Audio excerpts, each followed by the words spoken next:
mon père étant un grand fan de Jean-Paul, enregistrait systématiquement tous ses films. Alors lorsque tu as 8-10 ans, tu t'intéresses forcément plus aux films de Lautner et de Broca, comme L'Incorrigible, Le Guignolo ou le Magnifique. Avec le temps, lorsque tu deviens ado, tu vas t'intéresser un petit peu plus à L'Héritier, Le Professionnel ou Le corps de mon ennemi. Et c'est bien des années plus tard en fait, que j'ai commencé à découvrir le Belmondo en noir et blanc. Voilà, je ne savais pas que Jean-Paul existait aussi en noir et blanc. Et parce que pour moi, c'était des vieux films périmés, entre guillemets. Et évidemment, alors, étant gamin, je suis passé à côté de chefs-d'œuvre comme À bout de souffle, Saint-Jean d'hiver ou Un nommé la Roca, que j'ai découvert beaucoup plus tard. Et ce qui est impressionnant dans la carrière de Jean-Paul, c'est la palette assez large qu'il a. Et comme le dit ici justement Luc Besson dans notre film, Belmondo est aussi à l'aise chez Lautner que chez Godard. Et rares sont les acteurs qui peuvent à la fois réunir la vague de gauche et la vague de droite, justement. Jean-Paul, il a du charisme. Il a ce côté populaire. Autant les gens dans la rue iront taper sur l'épaule de Jean-Paul pour lui dire merci, autant ils ne vont pas s'approcher de Delon. Mais t'imagines bien que les plus belles femmes du monde puissent tomber amoureux de Belmondo parce qu'il a quand même du chien, quoi. Non seulement elles peuvent, mais elles l'ont été. Vous avez Jean-Paul qui fait des cascades, vous ne pouvez pas l'attacher, vous ne pouvez pas lui mettre de casque parce que c'est Belmondo, il faut qu'on le voie. Ce qu'il a fait dans le film L'Animal, c'est passer d'un hélicoptère sur le toit d'un avion et tenir debout sur l'avion. Évidemment, les assurances n'étaient pas prévenues. Lorsqu'il se tient suspendu pendant 5 à 10 minutes au-dessus de Venise, un hélico, c'est pas rien, surtout par rapport à la star qu'il était à l'époque. Mais il faisait pas ça pour impressionner, il faisait ça pour se faire plaisir. Et c'est ce qui est la marque de fabrique de Jean-Paul, c'est le plaisir et l'insouciance de jouer. On a retrouvé le petit Simon Rosenblum de l'As des As, qui est Rachid Ferrache, qui est un garçon adorable et très très attachant.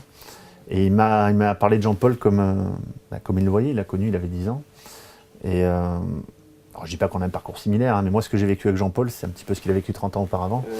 Et on a déjeuné ensemble le jour, et c'est très touchant. Il m'a dit, Jeff, tu sais pas ce que Jean-Paul a pu m'apporter dans ma vie. Et il me dit, déjà pendant des années, même après le tournage du film, chaque année à Noël, on a un camion qui arrivait chez nous rempli de cadeaux, pour moi et mes frères et sœurs. Et ça n'a jamais été écrit nulle part, hein. Jean-Paul s'en est jamais vanté. Et ça, c'est le côté humain et affectif qu'a Jean-Paul. Et Rachid m'a dit un truc très juste et qui m'a touché, il m'a dit, lorsque j'ai continué ma carrière, j'ai eu du mal, évidemment, il s'est un peu lancé dans la chanson, dans le sport, il ne savait pas trop quoi faire.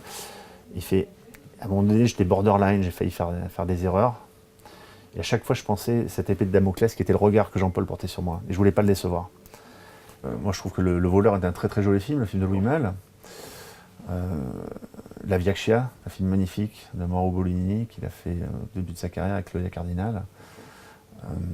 C'est des films comme ça. Un nommé la Roca. Alors, Un nommé la Roca, en fait, c'est une particularité dans la filmographie de Jean-Paul. Je crois que c'est le seul acteur qui a tourné le remake de son propre film. Parce que Jean-Paul a tourné L'Âge Koumoun, quelques années plus tard, de José Giovanni. Et Un nommé la Roca, c'est la même histoire, mais il a tourné avec Jean Becker. Le problème, c'est que le Belmondo en noir et blanc, on ne peut plus le découvrir à la télé. Bon, mis à part Un bout de souffle qui repasse assez souvent. Il y a Pierrot le Fou, évidemment, qui a... C'est une folie incroyable, ce film. Dans la carrière de Jean-Paul, Le corps de mon ennemi aussi est un film qui est un peu sous-estimé de Verneuil. Je dirais l'apothéose de Jean-Paul, je pense que c'est Itinéraire d'un enfant gâté, le film de Lelouch. Je pense qu'il est à son zénith, parce qu'il a son visage qui est marqué, barbu, il y a toutes ces années-là.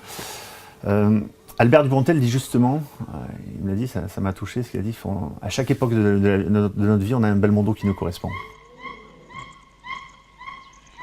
C'est merveilleux.